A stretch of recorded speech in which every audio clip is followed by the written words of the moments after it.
12 names, 12 stories. And before we even start, I need you to understand something. Every artist on this list was extraordinary, not in spite of their addiction, in addition to it. She still wouldn't grab the gun, and at that time, They were making some of the most important music this culture has ever heard, while fighting battles the audience never fully saw. Some of these stories end in death. Some end in survival, barely, but all of them share the same thread. A downfall so heartbreaking that the culture has never fully made peace with any of it. From a Memphis co-founder nobody eulogized right, all the way to a Yonkers legend who never stood a chance from the beginning, counting down from 12. Let's go. I don't believe what I'm seeing. Daddy, it's me. Help mommy. Number 12, Lord Infamous. Most people think 3-6 Mafia started with DJ Paul and Juicy J. Here's what they left out. It started with Lord Infamous, Ricky Dunnigan, DJ Paul's half-brother, the co-founder, the one who came up with the name 666 Mafia, the one whose rapid-fire, horror-tinged delivery laid the entire sonic blueprint for Memphis rap as we know it. And then the demons took over. From the beginning, Infamous was fighting his own demons while rapping about someone else's. Drug addiction, legal troubles, in and out of prison. The same dark themes he was writing in his lyrics were eating at his actual life. And when 3-6 Mafia won an Academy Award in 2006, becoming the first rap group to ever do that, he wasn't in the room. A prison-related contract breach had separated him from the very movement he co-founded. You know what that does to a man? To watch your brothers accept an Oscar for music you helped pioneer? From the outside, he came back. In 2013, the original members reunited as the Mafia 6. They dropped the 6 Commandments mixtape in November. New album in the works. It looked like the resurrection was finally happening. December 20th, 2013, his mother found him at the table. He'd laid his head down in his sleep. The doctor said he'd been gone for about 5 hours. Heart attack, age 40. He helped build a legacy that outlived him, and the culture barely paused. Number 11, Bushwick Bill. trying to make it like running to a brick wall. Given the odds. June 19, 1991. Richard Shaw, Little Billy, from Kingston, Jamaica, raised in Bushwick, Brooklyn, landed in Houston, Texas, was 1/3 of the Ghetto Boys. Attached to the bitch's kid, knowing that she used the baby to use me. Mind playing tricks on me hadn't dropped yet, but the demons were already there long before the fame arrived. That night in June, Bill was under the influence of Everclear grain alcohol and PCP, suicidal. She wouldn't do it on her own, so I provoked her, punched her, kicked and choked. 24 years old, deep in an argument with his girlfriend, the mother of his child, a gun, a struggle. A bullet went through his right eye. He was pronounced dead. And then, I was up against broke. The average nigga would've quit a long time ago. Less than 3 hours later, he woke up in the morgue with a toe tag on. Here's where the industry reveals itself. Scarface and Willie D came to that hospital. Took him out my life, mentally abusing me. But as the time went by, not just to visit, the label had an idea. They removed the gauze from Bill's eye, pulled out his IV, wheeled him into the hallway, and took a photograph. Shooting her, 'cause shooting her will be sweet.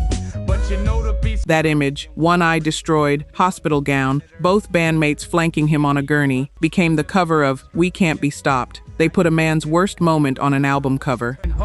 And now that my pockets are getting bigger, I'm eating whole. Bill lived to rap about it. His 1992 solo track, Ever So Clear, documented every second. But what followed were decades of addiction and legal trouble that never fully released their grip. Not a hand, G, 'cause to understand me. A 2010 arrest in Atlanta that put him on the edge of deportation. A body that had absorbed years of damage. He died June 9, 2019, pancreatic cancer, but the drugs and alcohol had been at war with him long before the cancer showed up. Treated like a misfit. Damn near didn't make it on my day of birth. Whether he was supported or exploited across his entire career, I think most of you already know which side you're on. Sometimes I don't know a friend from a foe, and every different day it's a different fucking. If you made it this far, you already know. You're not here for the algorithm highlights and TikTok clips. You're here for the real story. Here's what's crazy. 96% of people watching right now won't subscribe. They'll get the knowledge, then YouTube will bury us in their feed forever, which means when we drop that upcoming video, you'll never see it. Look, hip-hop radio ain't for everybody, but if you're still here, it's definitely for you. Hit subscribe so you don't miss the next chapter. Real recognize real. Number 10, DJ AM. This one still doesn't sit right with me. Adam Goldstein, DJ AM, developed a drug addiction as a teenager, got hooked on crack cocaine in his early 20s, and attempted suicide in 1997. And then he got clean, 11 years of sobriety. He became one of the most in-demand DJs on the planet, a sponsor for other addicts through AA, a living example that recovery was real. Then September 19th, 2008, a private jet departing Columbia, South Carolina. Travis Barker on board. The tires blew during takeoff. The plane crashed through a fence, crossed a 5-lane highway, and hit an embankment engulfed in flames. 4 people died. Travis and Adam threw themselves through fire and down the wing to survive. Think about what that does to a person who is already a recovering addict. The survivor's guilt, the PTSD, the burn surgeries, and the pain management that goes with them, all of it. After the crash, Adam was hosting an MTV drug intervention show called Gone Too Far, his pitch. Based on his recovery, he filmed the last episode 3 days before he died, August 28, 2009, found in his New York apartment, a crack pipe nearby. Cocaine, OxyContin, Vicodin, Ativan, Klonopin, Xanax, all in his system. He was 36 years old, 11 years clean, survived a plane crash that killed 4 people. Then, one night, whether it was the crash, the survivor's guilt, the pain medication, or all of it colliding at once, I'll let you decide what broke the dam, because some of y'all know exactly what that kind of pressure does to a person who's been fighting to stay clean. Number 9. Number 8. Gil Scott-Heron. In 1971, Gil Scott-Heron wrote a song called Home is Where the Hatred Is, about a junkie returning home, hollowed out, begging for understanding from the people he used to be. He wrote it 40 years before it became his own story. They call him the godfather of rap. The revolution will not be televised changed what music was allowed to say. Common, Talib Kweli, Mos Def, Kanye, everyone owes this man a debt. Chuck D said it directly. You can trace the line through Ginsberg and Dylan and the beat poets, but Gil Scott-Heron is where the modern word made contact with rhythm. He had 9 albums with Arista Records through the 70s and early 80s. Almost one a year, and then the crack cocaine got there first. He left Arista in 1985. The prolific output stopped cold. In 2001, arrested for cocaine possession, sentenced to 1 to 3 years. Released on parole, arrested again in 2003 for a crack pipe, 6 more months. Back in 2006 for violating the plea deal, 2 to 4 more years. In 2010, The New Yorker followed him on a comeback tour. found him smoking crack during the interview. He died May 27, 2011. Heart failure, age 62. He'd been living with HIV for years. The body had absorbed decades of damage before the heart finally quit. The man who wrote about addiction became consumed by it, and the culture he helped build never repaid that debt while he was still here to receive it. Number 7, Pimp C.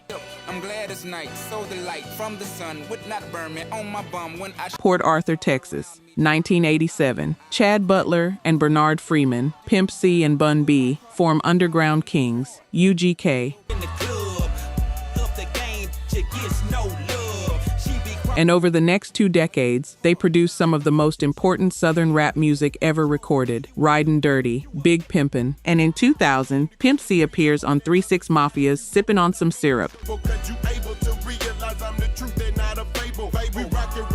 rapping about promethazine and codeine like it was a lifestyle, because for him, it was. Houston called itself the City of Syrup. Pimp C helped build that reputation, verse by verse. Peninsula, maybe. Makes no sense. I know crazy. Give up all this. He rapped about what was in his cup, the same way other rappers rapped about what was in their safe. In 2002, he caught 8 years in prison on a probation violation, came home in December 2005, hit the studio harder than ever. August 2007, UGK's self-titled album debuts at number 1 on the Billboard 200, International Players Anthem, featuring Outkast. The streets had been waiting 20 years for this exact moment, their biggest commercial success, their peak. Quick as they can. The atmosphere is now ripped. I'm so like a pit. Right then, 4 months later, December 4th, 2007, the Mondrian Hotel in West Hollywood. The candles in his room had burned completely down. His manager found him kneeling like he was praying, already gone for close to a day. Get the most, not the lesser. Trash like the for $40. Lean, codeine, and promethazine combined with pre-existing sleep apnea, his body stopped breathing in his sleep. The drug suppressed the signal his brain sends to fight back. He was 33 years old. The substance he helped make famous inside the culture was part of what took him 4 months after the biggest night of his career. I apologize if this message gets you down. Number 6, Chris Kelly, Criss Cross. 1992, Jump spends 8 consecutive weeks at number 1 on the Billboard Hot 100. 2 kids from Atlanta, 13 years old, are on MTV, on BET, opening for Michael Jackson on his Dangerous World Tour. Is that Criss Cross ain't coming off wet? And for all y'all suckers that don't know. And every kid in the country is wearing their clothes backwards, trying to look like them. Jermaine Dupri discovered Chris Mac Daddy Kelly and Chris Smith in a mall, and inside of a year, Criss Cross was everywhere. That's the peak. And if you were alive for it, you know exactly what I'm talking about. What came after is the part nobody wanted to look at. Teen stardom has a specific kind of shelf life. By the time you're old enough to understand the machine that made you famous, you've already aged out of it. Don't be claiming that it's mental. Kids with a float you ain't never heard. Criss Cross couldn't escape the image of 2 kids in backwards clothes, no matter how hard they tried. Young, Rich, and Dangerous dropped in 1996, and then silence. Chris Kelly spent the years that followed in a cycle of addiction his own mother kept trying to pull him out of. Heroin, cocaine, relapse after relapse. She helped him get clean more times than she could count. February 23, 2013. They reunite one last time at the Fox Theater in Atlanta for So So Def's 20th anniversary. It was his final performance. 67 days later, his mother brought him home to sleep off another episode. He didn't wake up. Heroin, cocaine, alcohol, and prescription pills. Age 34. Jermaine Dupri said he was the son he never had.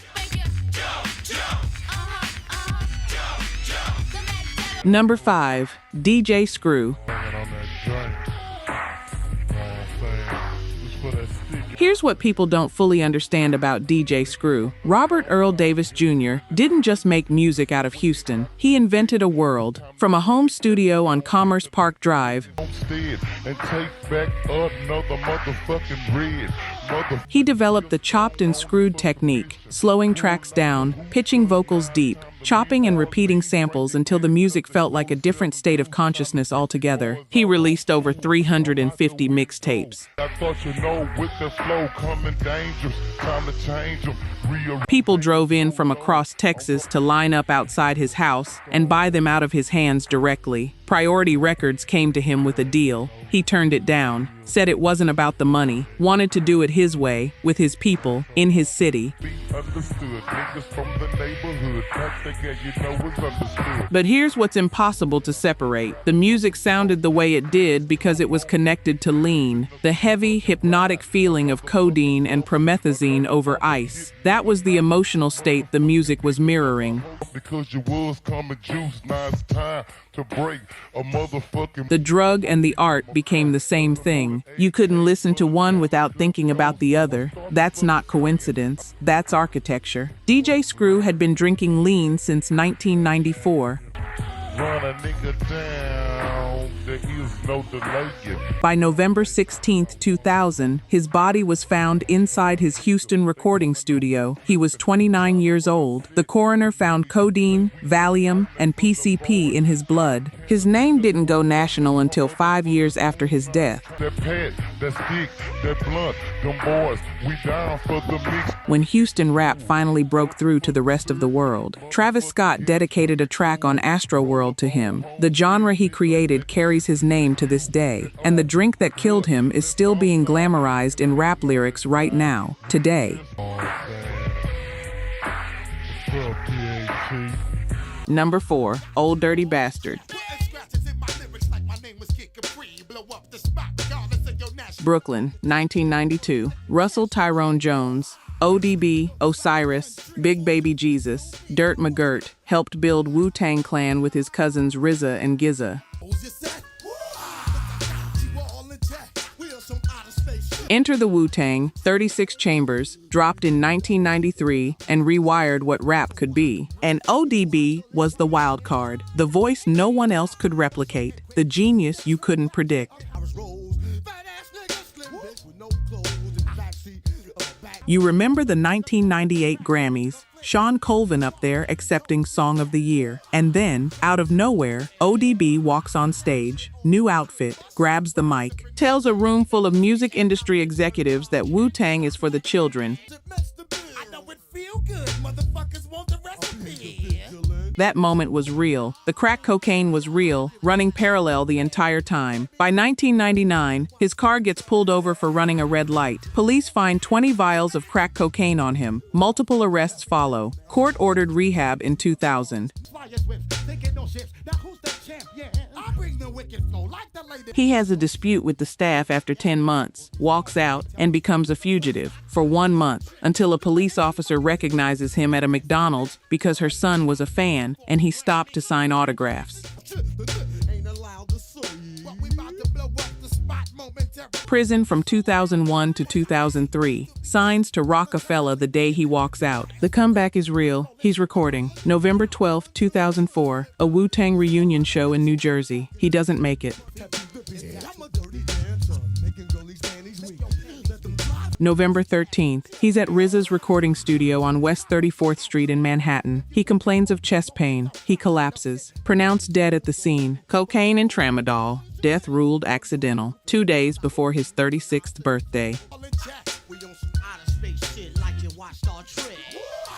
The unfinished album was titled Osiris, after the Egyptian god of death and resurrection. If you had Wu-Tang in heavy rotation in the 90s, you know what that news did to people the day it came through.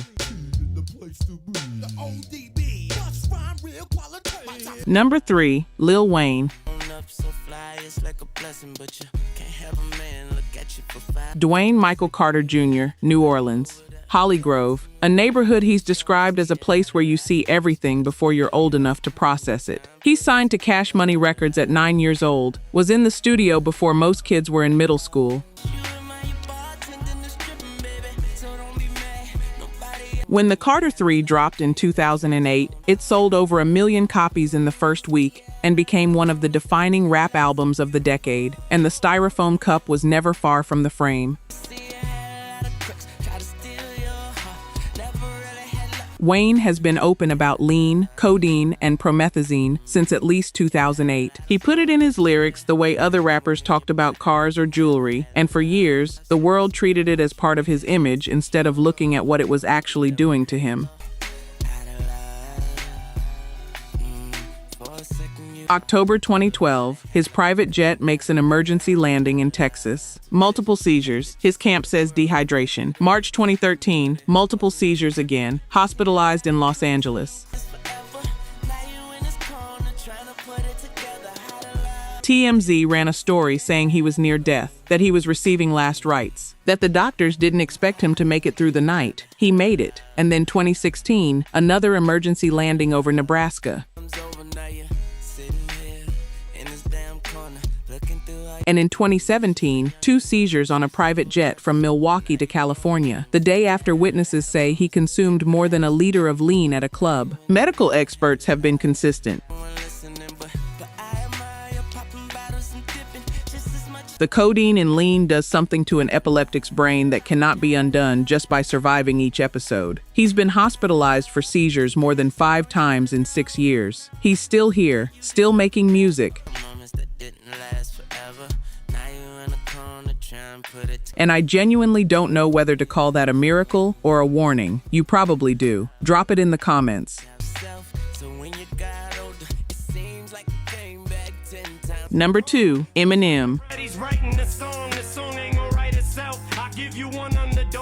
Marshall Mathers III, Detroit, the Slim Shady LP, the Marshall Mathers LP, the Eminem Show, back to back. 3 of the most important and commercially dominant rap albums ever made. The cultural reach, the lyrical complexity. Nobody did what he did the way he did it in that window. And behind all of it, the prescription pills had him. It started as anxiety, sleep issues. They're screaming so loud, I take one last look at the crowd. I glance down. The kind that come from living inside a machine that never stops. Vicodin for the pain, Valium for the nerves, Ambien for the sleep, then methadone. He told himself it didn't count because they were prescriptions, legal, managed, approved. He didn't see addiction in it because it didn't look like what he thought addiction was supposed to look like. By the mid-2000s, by some accounts, he was taking up to 60 Valium and 30 Vicodin a day just to feel functional.